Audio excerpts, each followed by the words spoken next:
अरे सुनील, सध्या कुठे गुंतवणूक करतोयस?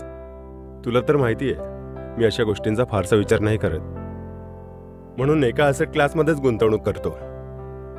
पण माझं असं मानणं आहे की गुंतवणूक पोर्टफोलिओ वैविध्यपूर्ण असायला हवा. वैविध्यकरण त्याची काय गरज आहे?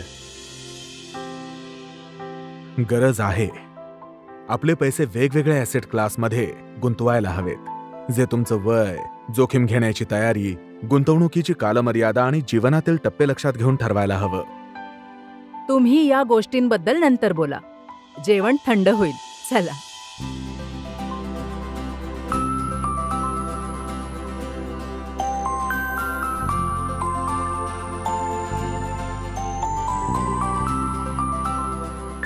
हे काय करतेस वहिनी? मी फक्त भात थोडी ना खाणार आहे. का? जर फक्त एका ॲसेट क्लासमध्ये गुंतवणूक करू शकतोस तर फक्त भात सुद्धा खाऊ शकतोस ना? म्हणजे जसं संतुलित आहारासाठी आपल्याला भाजी, पोळी, डाळ, भात इत्यादी लागतात, तसंच निरोगी आणि योग्य गुंतवणुकीसाठी पोर्टफोलिओमध्ये विविधता असणं गरजेचं आहे. ते कसं? जर तू तुझा सगळा पैसा फक्त एका ॲसेट क्लासमध्ये गुंतवशील तर तुझ्या गुंतवणुकीची जोखीम वाढते, पण डायव्हर्सिफिकेशनमुळे तुझ्या पोर्टफोलिओची जोखीम कमी होते. आता समजलं. भाऊ, तुझं म्हणणं अगदी बरोबर आहे, पण आता थोडी डाळ भाजी पण दे, फारच भूक लागली आहे. नक्कीच, हे घे, हे घे.